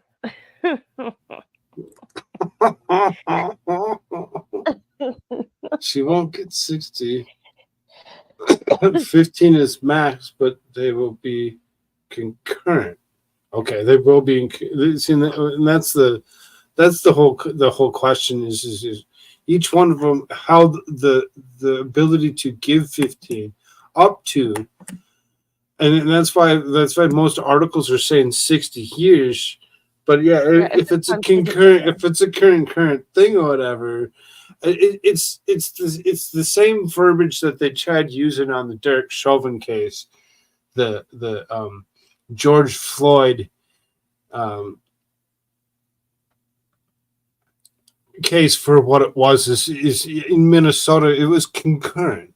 So when he got the 25 years for the state charges, and then he went and he got 25 years on the federal charges, it's still in the state of Minnesota. It's still concurrent, and for what it was, he still only get the 25 years. Good time leaves him with 2/3 of the time for what it is. So just saying, he's not going to say anything longer than 25. He's not. Yeah. He doesn't get 50 years. So if it's concurrent, like he's saying, it's not going to be 60 years. It's going to be at maximum 15, and then she'll be back out and be able to go run the streets of Michigan, one more time. Yeah, same Maybe. with murder. I think he's also only getting 25 years, or The he's only concurrent law that's out there that a lot of people like to overlook. It's really something. It's really seriously overlooked. Each state's a little different. Some of them have a consecutive, as opposed to being concurrent. Some of those consecutives, like states or whatever, can be tough. I think there's been a couple of them. There was the Texas guy where his brakes went out and he needed to, because they didn't have a concurrent, they had a consecutive law. He seriously got like 160 some odd years or whatever for an accident. And it's like, well, where's the leniency? It took an outcry pretty much for the governor to step in and sign something to say, no, he doesn't get that much time. You got a much lighter, sentence for what it was, is he didn't believe that it was, it was sentenced correctly. They sentenced off of what archaic laws were at hand, and he seriously some 160 years or some shit. It was ridiculous amount of time. So 15, okay, that sounds much better for this lady. I'm down with that. Yeah, that's probably the max. I don't think they're going to charge her with If you the tell me consecutive. parts, I mean, all right, let's move on. Because it wasn't anything that was anything serious. It was Ethan just messing around. You gotta explain to the jury, how did Ethan mess around? So he's been convinced our house has been haunted since 2015. It was built in 1920. Around that time frame, him and his friend would go down to the basement and play a Ouija board. So they thought we had a house ghost. You just Yeah, that's normal, eh? That's normal.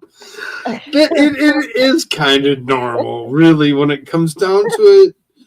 You're messing around with this toy that you really maybe shouldn't be messing around with unless you understand everything that goes along with playing with such a thing. And I could see it being something of disaster, for what it be. But But kids do nonsense like that, though. exactly, kids do it. Kids, I remember as a kid playing with one, thinking it was funny. Thinking it was funny, and you just assume somebody actually went and they touched it or whatever, and you moved it purposely or whatever, and everybody else was easily coaxable. I've persuaded it myself or whatever. It's not. It's a toy. It's a toy. But thought that the house had a ghost. Cool. I think it was all in his brain. I mean, he was being a kid. Does he still believe that there's a ghost? Not anymore. I mean, Now there's Baba. does he hang out with the ghost every night in his jail cell? Maybe he meant Does the Baba. jail get imprisoned with him when he gets imprisoned? I mean, I think it took part of his sentence, maybe.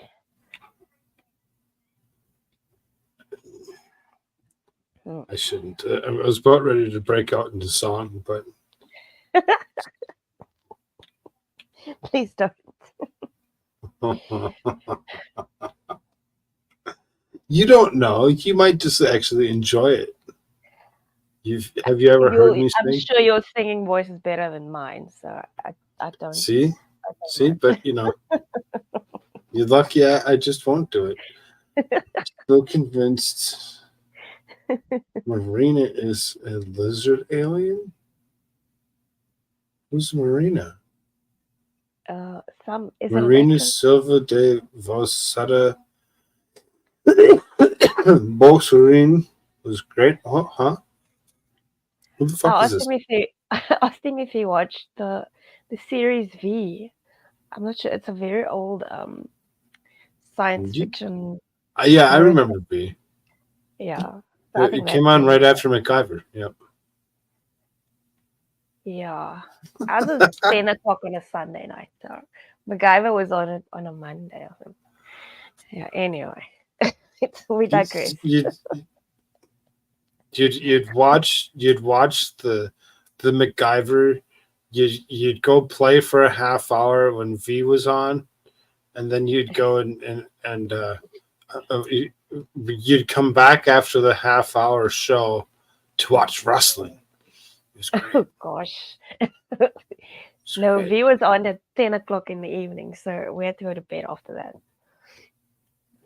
Oh, see, my parents always went to the bar, so then we could actually kind of. Oh no. They Do let some- us watch do it, some but we wrestling. weren't allowed to. And that's why some of the stuff that these we force on these kids these days or whatever. I'm just like what the fuck? We were allowed to actually go run around and do whatever the fuck we wanted. It's age of 3. Wasn't left in the house with my dad, whatever. I was running down the street, down to the park, and hanging out with all the other kids in the neighborhood. Yeah, we Fuck. had to. We could play till the street lights went on. So when the Yeah. street lights came on, then we had to be in the house. Right. They'd scream at us, holler at us to, come home for dinner or whatever from 3 blocks away. Yeah. Whatever. Or when we saw my mom coming down the road, because she would work till I think 6 or 7. And then when we see her coming, and then we would run into the house quickly so then and act like we cleaned the kitchen and stuff like that. So, And look, we cleaned. Yeah. No, I got you. everything is in the stove, is in the oven, but hey, it's clean. No. The don't kids don't do that anymore. Lead Lizard Alien on V. Okay. All right. Let's. So it was around that time when he would mess with us that things were going on in the house. Silverware was flying across the room. Doors were slamming. He actually took a video of the door and showed me when I got home. And you can clearly see where he's standing back with his phone, looking at the door that's open. You can see him walk up the door, and you can kind of see him slam it, of him trying to say, "See, our house is haunted."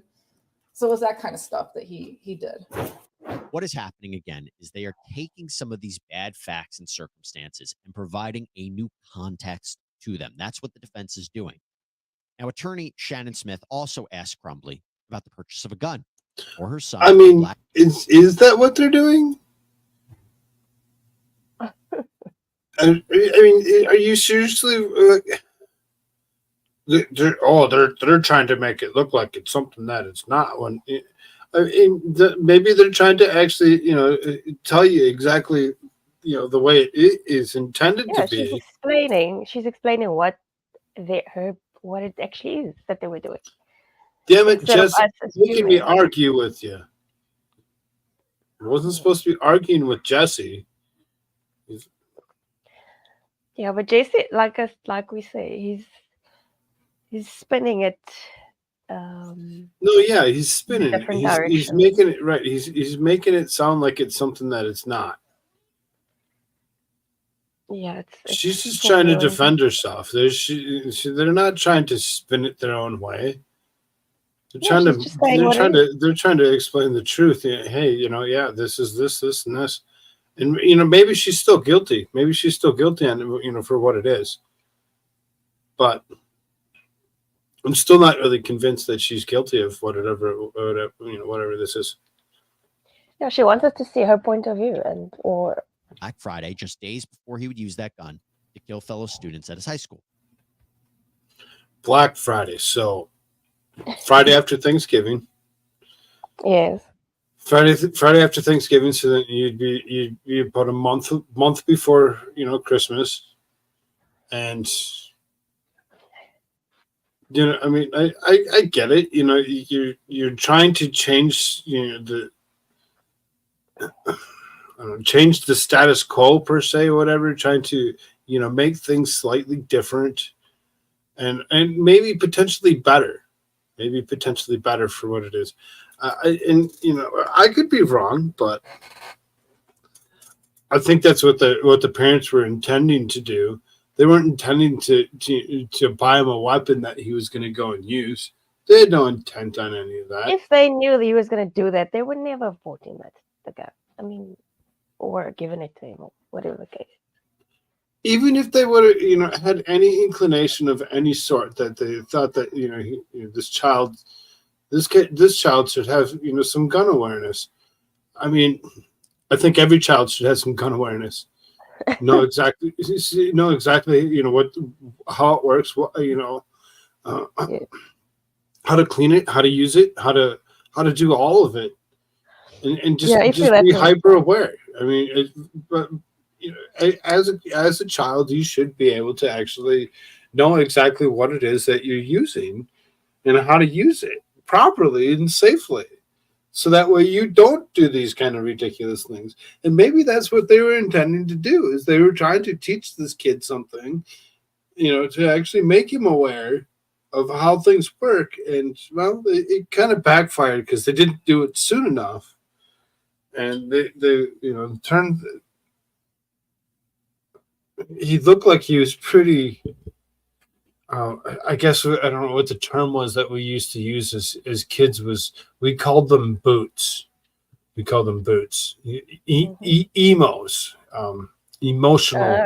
Yeah, I think there's maybe a word that you might remember. I don't know, potentially, but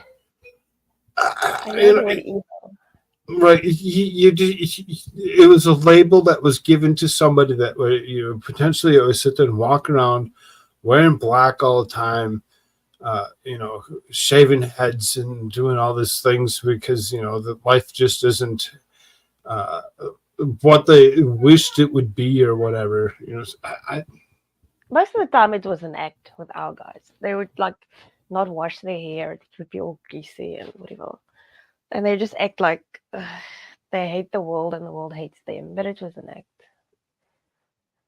Inside, they were drawing little butterflies and hearts and things. So what you would call an emo still, just saying. Yeah. Young, impressionable minds. We used to recognize this fact. We used to recognize the fact that they're young and impressionable.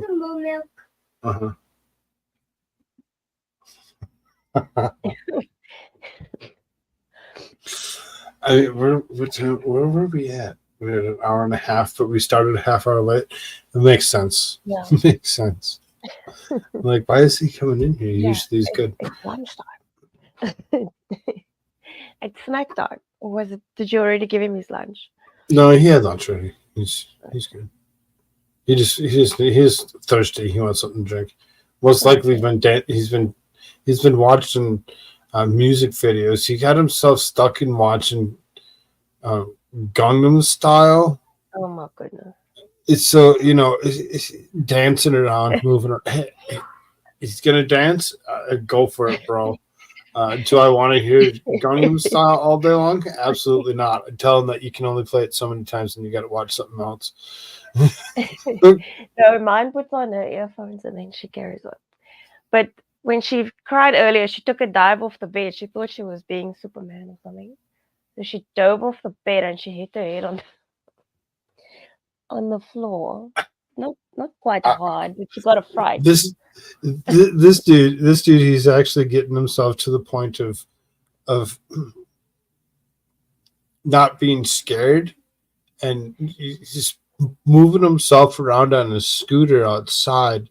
He come down the one side is sloped quite enough for him to actually pick up some speed. And he kind of swayed to the side and he hit the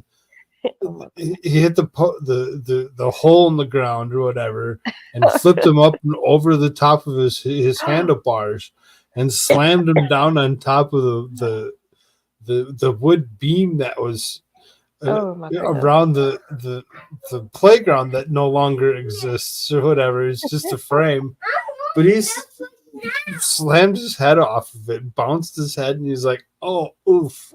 I'm like, "You all right?" "Yeah, I'm all right." He gets back up and gets going. I'm like, Jesus. Yeah, I would not. Seriously, just kissed it. He kissed the ground hard. No, this one does the same thing. She's fearless. It's like, don't do that. No, it's fine. I can do it. And go flying off furniture downstairs. I don't know. Right. All right. So this kid, he's screaming. He wants milk. He wants milk. I'll be right back. Give me 2 minutes. Sure.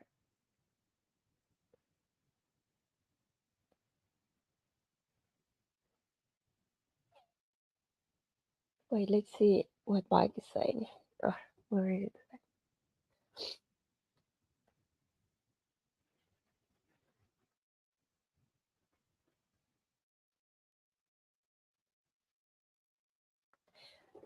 So while Frog is away, you guys should give us suggestions for next week's show.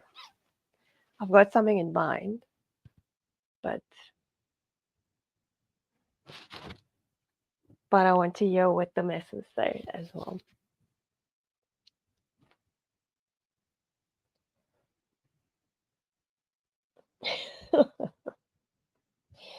Yes, I'm the captain now. Amazing disgrace.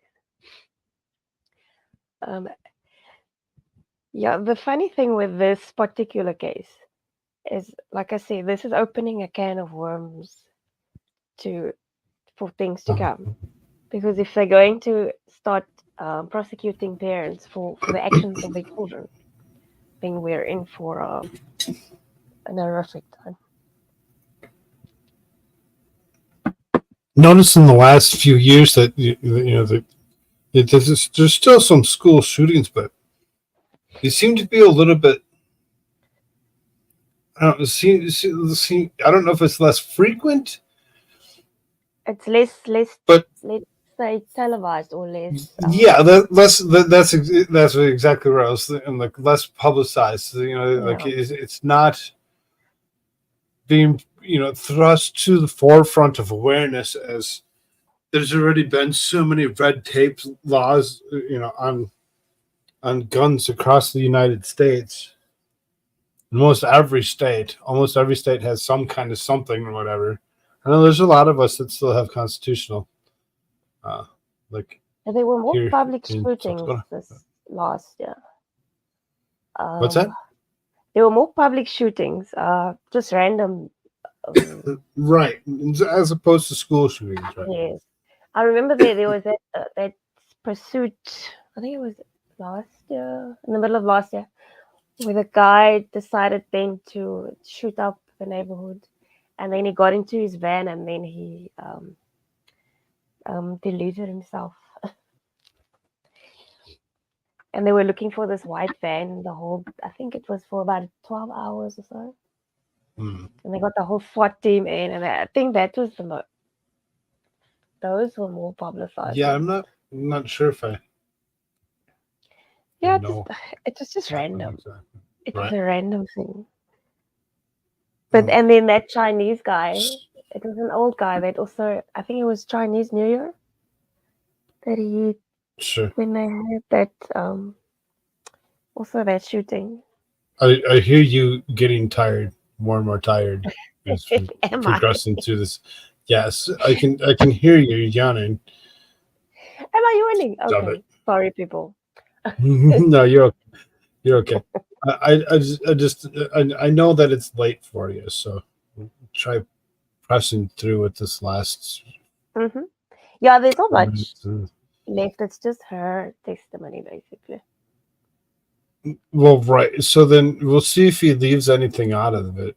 If he leaves anything out of it, I think I do have a video of the testimony in itself. We'll see. Mm-hmm. Yeah, Yeah, you'll let me know. You'll know. I'll be like, wait a minute. yeah, they condensed it quite a Of bit. course they're gonna condense Just it. of it. Should we just go watch the testimony? Should we just go away It's from this? quite- Go watch testimony. You can do that. Yeah, if you can leave Jesse to himself. Poor guy. I think we've plugged him enough. I did have the jury 4-person, whatever. I had her. She just so happened to be on the Today Show. Yes. I had that as well. If that's something that we're interested in looking at. It's just basically Then- like what you asked, how they got to the verdict. So to get your understanding as to how they got to their decision. So maybe that Which one did you send? You sent me the I sent you the jury 4-person interview. 2 sides get into a shouting. Oh, that is with the that's with the defense attorney. But that's a long video. It is a 14. It's a 14-minute video. That's why I'm like, Mm. this No, one. she This one's loses I have her a mind. 10-minute video from CNN. A verdict to be read for the trial, and then I have the 4-minute video of the foreman. young lady wanting to the 4-person. Yeah, well, whatever. You know she's a person. Unless she So wants to be should the 10-minute video, the verdict, that one should be enough. Yeah, you can do that one. Do that one real quick. Mm-hmm. We don't need to do the whole thing really either. We can do most of it. Do it to get the gist of it. Right.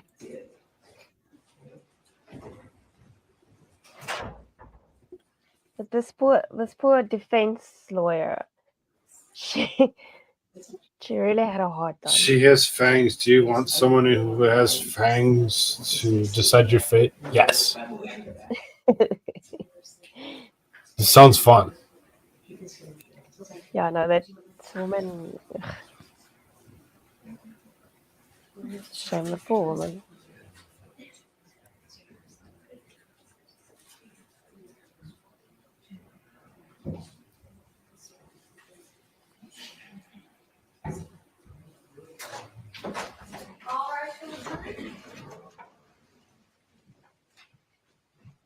She looks very happy.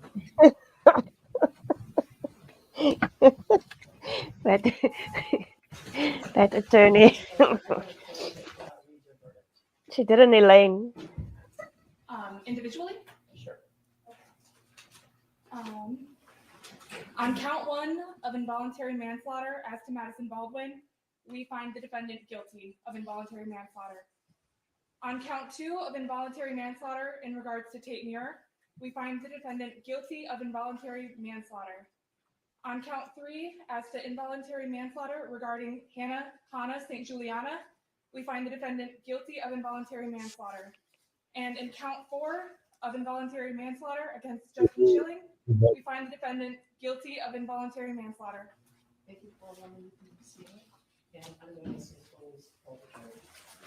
Jury seat number 1, was that and is that your verdict? It is. Jury seat number 2, was that and is that your verdict? She's like, you should have at least paid me another $10,000 so I could at least get you something. I thought she was free. She was court appointed. Okay. No, she pulled an Elaine. She's like, I'm trying here. I'm trying. Like, of course. Poor thing. She lost her mind. Because she was, I think there was a part where she was crying as well with one of the testimonies or I'd say with evidence. I have no peers in that jury. Yeah, no, I'm with you on that one. I'm with you on that one there. It really be like I don't believe a single one of these motherfuckers. Uh-oh. All right. Jury in seat number 3, was that and is that your verdict? Yes. Jury in seat number 5, was that and is that your verdict? Yes. Jury in seat number 6, was that and is that your verdict? Yes. Jury in seat number 7, was that and is that your verdict? Yes.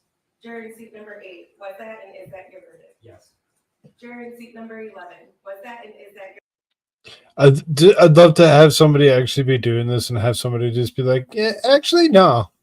Be like, I think there was uh, a case where they it needs to be unanimous. It needs to be Yeah, unanimous. If it's not unanimous, then it gets thrown out type situation. So Yeah, didn't they have that other guy with the treehouse murders? They called a mistrial. The guy that was defending himself. there's been times when there's mistrials. Yeah, I'm not positive exactly. I'm not one that normally watches this kind of stuff. This isn't my normal to do type stuff or whatever. So you got me doing something different that I normally hadn't done. I'm down with doing it. I find it interesting because it gives me something different to talk Yeah, about. now and again, just a different perspective on stuff. Right, But exactly. Not a norm. Not a norm. You'll bore your audience to death. Yes, all two of them. Hey, there's quite a few today. So, No, there's quite a few that popped in and out mhm. for what it was. 7 likes. Clearly, all two of you have not hit that like button.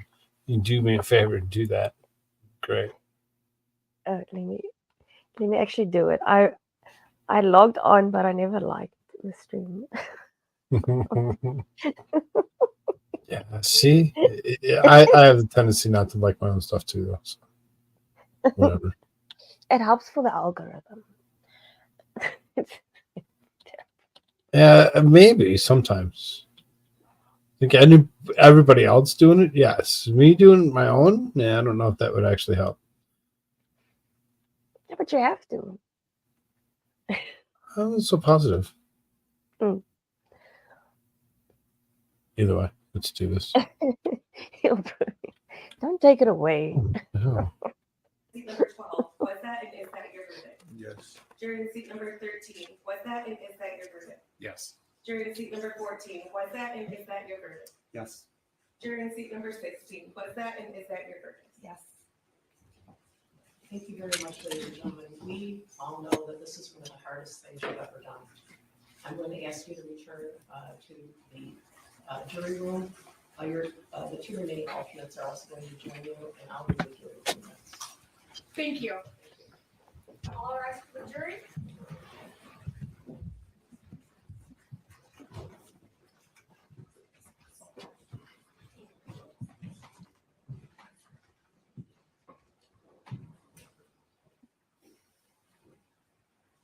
All right, you may be seated. Time as we vote. And considering April 9th at 9 o'clock in the morning for sentencing effect. That should be fine, Judge. Thank you. Ms. Smith? April 9th. I'm sorry, I had to actually jump up real quick. He opened the refrigerator and decided to leave it open. I'm like, no, you got to close that. Rise.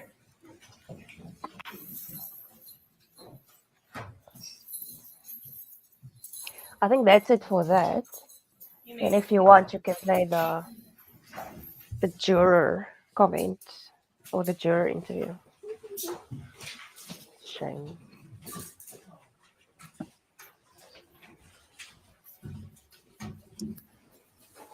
What's so wrong? So- Why do they have to cuff her? Because she might run. She might do something. Look at her all shackled. Look at her shackled. They got the waist shackle with the most likely having chains down to her ankles. So hopefully they don't have that taser thing on it. That thing there where they press the button and it goes and it shocks you. And She's that is the violent, verdict don't you know? in what is a groundbreaking case So- against Crazy. the mother of That's the groundbreaking case or whatever. Groundbreaking. I think they did this lady wrong. I really do. I think that that she shouldn't be charged in a case that she really didn't have anything to do with. I think she got done wrong, but I mean, I'm not a lawyer, and I'm not and I wasn't anybody on the jury, so it's not up to me to make a decision on that. But it's not really fair if you. But that's also my opinion. Some parents should be taken to task, but I don't think charging someone with manslaughter is the way to go. With 4 felonies. Yeah, maybe. No, that's what that is. That's 4 felonies. And her life is now over because she is young. She's only 3 years older than me. I mean, it can feel like it. It can feel like it. I bet. Oh, she looks horrible. It's too Yeah, I much think that's what amazing Chris is talking about. That's too much makeup. That's too much makeup. Actually, yeah. And it's all white makeup. I don't know what's the point of painting your face white. I don't know. Well, it's because she's Oh, is she a vampire? clearly white. She's trying to She didn't put the makeup on her chest. As you can see, there's a blend line. It's just it's not that far off. The fact that you use the term blend line, you're telling us more like than, is like that's something that I shouldn't know about. this is weird for a guy to know the term blend line. But anyway, carry on. What are you trying to say? Nothing. That you're very, what's the word? Knowledgeable. Squaw Bob, she's cute. I'm sure she is.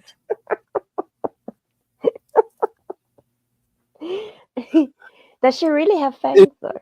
I bet with all the makeup not on her face, that should be much cuter.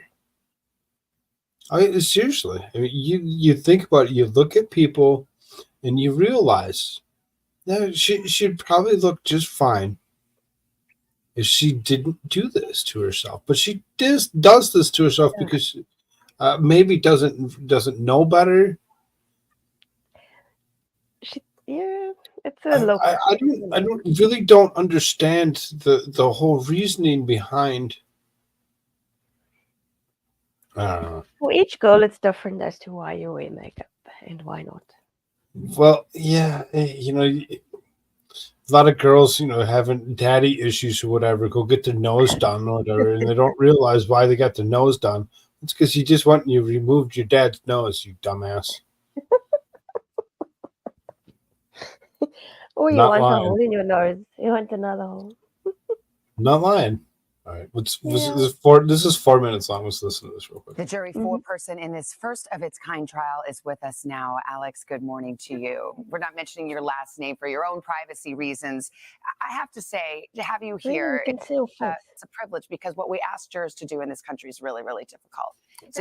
To sit in judgment of their fellow citizen, and that is something that you and your fellow jurors did. What was it like in that courtroom, having that responsibility and delivering that verdict yesterday? There was definitely a weight. I think anytime we entered the courtroom, there was an undeniable weight on us. We all took the responsibility that was put upon us seriously. Yes, she's the foreperson. And I'm She's just the one of one. 12 that made a very difficult decision. What was the evidence that swayed you in the end? You said it wasn't an easy decision. This wasn't a Not slam easy dunk. at all. So speaking for myself, I know that each individual juror had their own opinion. This did this for one person. Speaking for myself, all the other jurors have their own opinion. Huh? No, we want to know about you. We want to know what you. We don't want to know about them having their own opinion. Tell us, young lady, what is it that you feel is necessary to treat this lady like this and make it be that she must go to prison for the next, potentially 15 years, whatever. This convinced the other.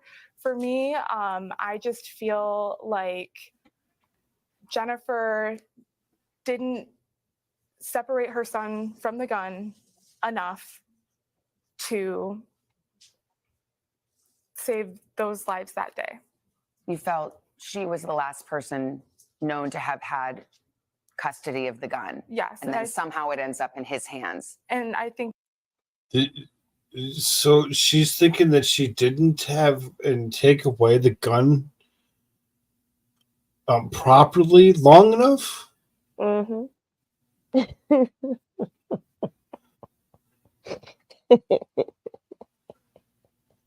What's she looking at?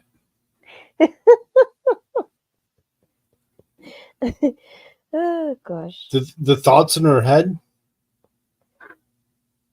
Maybe there's something. Maybe she's seeing a ghost.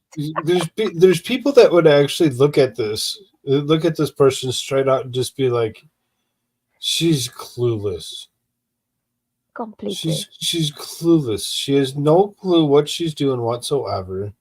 How she got chosen to be foreperson is I don't remember it's like everybody else in the jury must select the person that's the foreperson. I think they set her up. And they're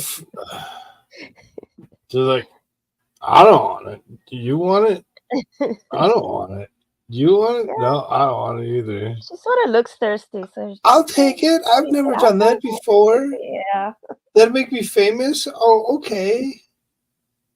I was absolutely serious about her not being a peer. It's insulting. No, yeah. I see the fangs. I see the fangs that you're talking about. The responsibility of securing the weapon then falls on her. What about those text messages or journal entries or things that the jurors saw where it indicated that Ethan had asked for help and that his parents hadn't given him that help? Was that persuasive to you? To me personally. Why do girls do this to their eyebrows? Why do they go and they shave them, cut them off, remove them, and then paint them back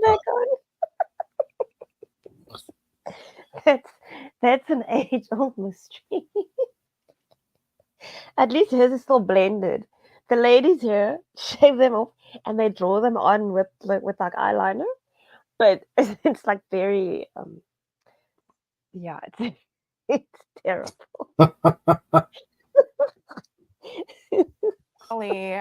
It wasn't as impactful as the evidence of her having the gun, but I know for my fellow jurors that the notebook played a huge part. Tell me about her testimony. It's Jennifer Crumbley took the stand in her own defense. She testified. What did you make of her on the witness stand? At the time, I tried to take her as she gave herself. But once we went into deliberation, it became clear that she wasn't a super reliable witness in this case. Do you think she helped herself on the stand or hurt herself? Would it have been better, in other words, if she hadn't testified at all? We'll never know.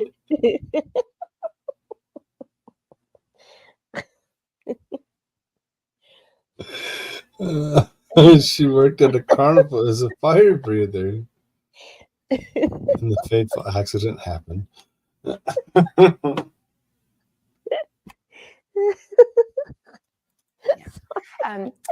You talked about her testimony. There was a point where she was asked, would you have done anything differently? And she said she wouldn't have. How did that strike you and the other jurors? It was repeated a lot in the deliberation room. I think that it was very upsetting to hear. I think that there are many small things that could have been done to prevent this. When you went back into the jury room, you're the jury foreperson. I am. She was Which lower is a ranks big too. Where are those responsibility. And I should located? just mention again, there is no manual for jurors. Nobody tells No. jurors how to deliberate. Mm-mm. So how did you handle it? And how was the jury immediately in agreement, or how did it play out? So I took it more as a job of facilitation. I wanted to make sure that each and every juror, to the best of my ability, was heard and understood and made their point, and we heard their piece. And so that was the role that I took on as the foreperson. It was not immediately unanimous, and it was my responsibility to hear the concerns of those on either side and construct an argument either way. Do you feel that the jurors wish they could have heard from Ethan Crumbley himself? I'm not sure how much that would have helped or hurt. Alex, thank you so much for your civil service. Being a juror is not easy, and this was a very difficult case. Thank you so much. Thank you. Appreciate it. Hey, thanks for watching. Don't miss. Gee, thank you for allowing us to watch. What were those people with the numbers in the background? The numbers in the back. I'm really not sure what that really was. It looks like I was protesters. kind of confused as well. They're really protesting with crazy numbers. Either way, Yeah, I don't buy her story. I don't know. 978-183-97. Then there's a person that's standing in front of a couple of them, but it looks like the person that's actually holding the sign is legitimately trying to like flash a number across the screen. Yes. Yeah, that's I kind of wonder what interesting. that means. What's up, Zach? So for what it is, if we are at that 2-hour mark or whatever for a good show. I heard that yawn. I know. Did you hear me stretch my arms? That's what it was. You were just stretching. My back sort of cracked. Those are the good ones. Those are the good ones when the back Yeah. cracks at the same time. So can't stand Guthrie either, by the way. Yeah, no, I'm with you on that. I'm with you on that I don't one, really have an opinion for on sure. It's just horrible people. So I really think, all in all, with what what it was that we had listened to, I think they did her wrong. I think that though she may have been the person that had possession last with a code like 0000 doesn't necessarily make it be that she made it any more easy or difficult for Ethan to go through with what he had done. Either way, he was going to do it. Right, he was going to do it regardless if it was the case. Now, I don't think that it should be the parents' fault in any case, such as this or whatever. Just for the simple fact, and I mean, unless they're like physically putting the gun in their hands, say, "Here, go do this." Yeah. There's lines to actually be drawn and thought about when it comes down to this particular issue. Now, I think that they could have been that she was done wrong, and she may hopefully, because they just did this within the last day, yesterday. Yeah, this was the verdict Day was before? read yesterday. Yeah. Right. Okay. So within the day, so, and we have to wait until after the guy goes through his case. So, maybe in a few months, when that's done, or in a month when that's done, we'll hit on it again and actually leave our thoughts on that one. I'm not going to pay attention to it throughout the whole thing. It's not something that I really enjoy doing. I did it with the Kyle Rittenhouse thing because it was like a case of the century for what it was. It really held precedence for a lot of people. It wasn't something that should ever have been taken lightly. As far as this Crumbley case for what it is, I think she was done wrong. I think you can all leave a comment and chat. I don't know how you thought about it. If you thought it was the same, leave us some last questions before we do actually take off. You agree with me? You totally agree that she was treated improperly? Yes, I think so. Is there anything else that you'd like to try? They could have done it a different way. They didn't have to prosecute her for manslaughter. I mean, that's going a bit far, I think. Yeah, maybe she was a bit negligent with certain things. But who would have known that the kid is going to do such a silly thing? Nobody can foresee.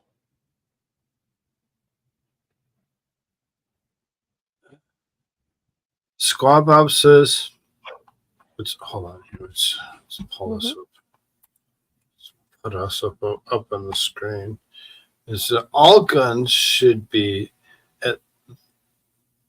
at least be fingerprint operable, though that too is problematic, but it would sort of give a boost to the gun owner exclusivity to the particular gun. I mean,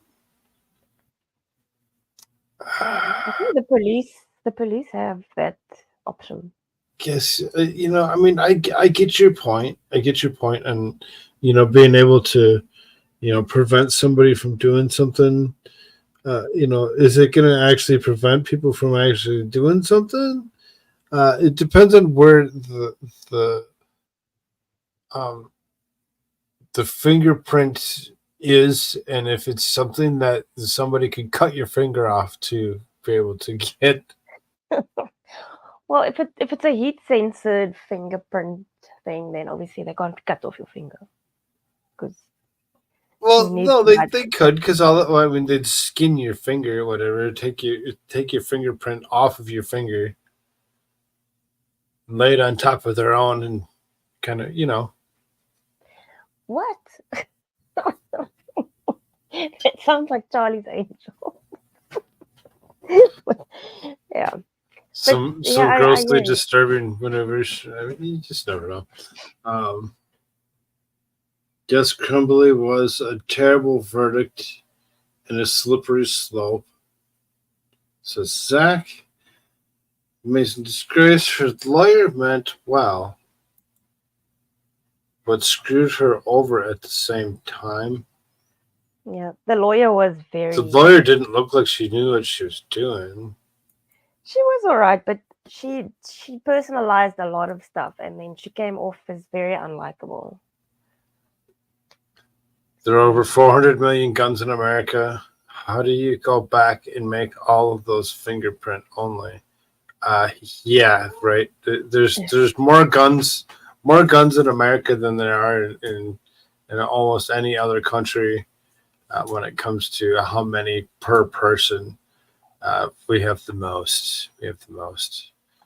Try taking our guns from us. Most of us are going to be very resistant. Only slightly. You need to rely on gun in tense moments. If it malfunctions, the gun won't help you. Right? You have to be able to talk yourself out of most any situation that you're in anyway. If your words aren't working, maybe you done fucked up too much. Mm-hmm. We need personal private car access to Squab Bob. Her lawyer asked the question where she answered the jury used it against her. Her lawyer asked the question where she answered the jury. She asked, would you do anything over, or would you do anything different? And then she said no, she wouldn't do anything different. Because she didn't feel that she did anything wrong. Yeah. Right. And then Fangle said that she didn't like that answer.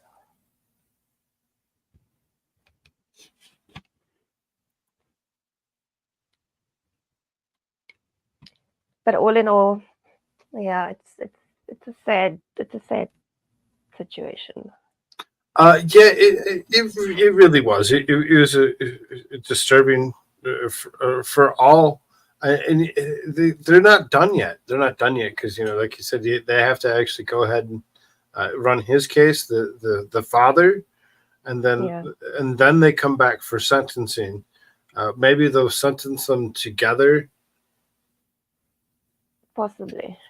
But I think they're going to be harder on the dad because he was supposed to apparently take care of the weapons.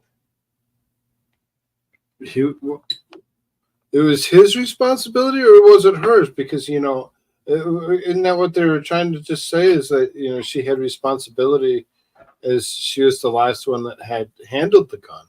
Why is it the dad's responsibility now? Yeah, because he was in charge of putting it away or keeping them secure, the weapon secure in the home or something. That is his job, apparently. This whole thing sounds like some kind of strange setup. Yeah, I think so.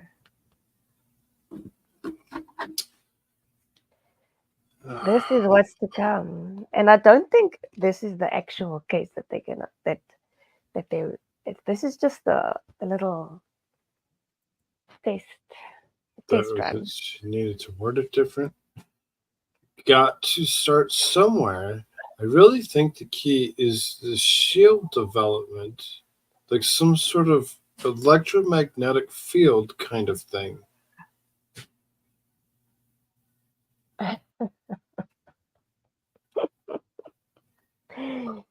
You need to develop it.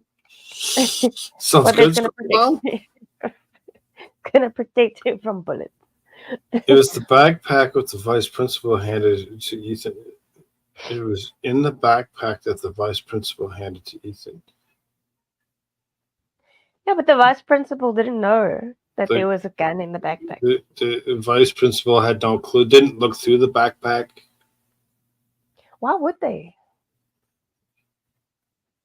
I mean, he has no right to look through the backpack, in my opinion.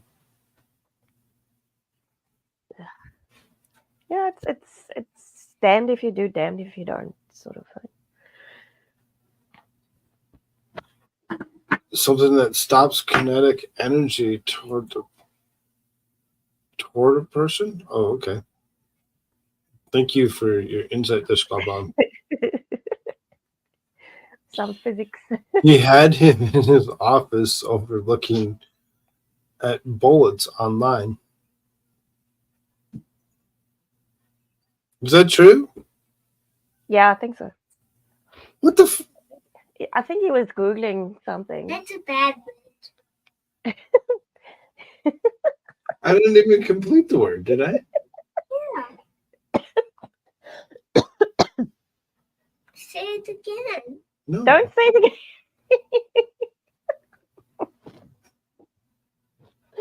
again. I'm some more milk. Okay, well, let me end this and then we'll do that. All right, let's actually go away for the day. That way you could even punch a person when their shield was up. Oh, okay. I'll give you a final word for yourself if you wish.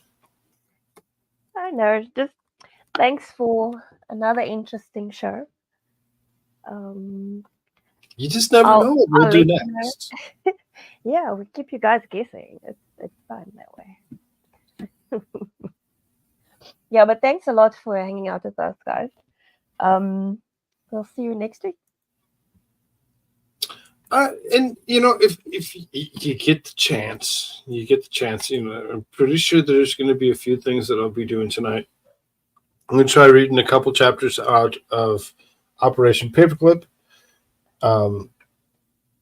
Maybe come back for a special edition afterward to take care of some of the other political conversation that should be had. Being that SCOTUS had met, and there's a couple other things that I have slacked on paying attention to.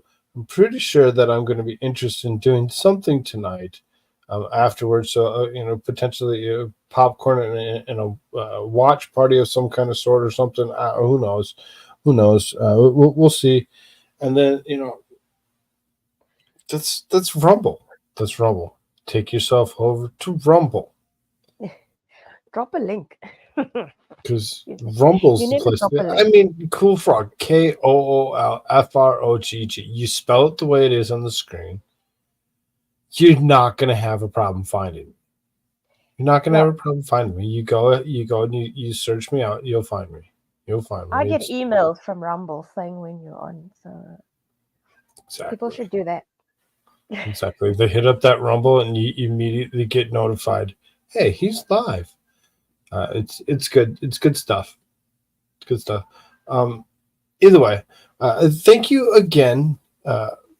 We will see you next week, Thursday. You have a thought on what you'd like to try covering, or you want to wait and see if there's something that we might just pop up? Yeah, maybe all the 15 topics I sent you earlier. I'm kidding.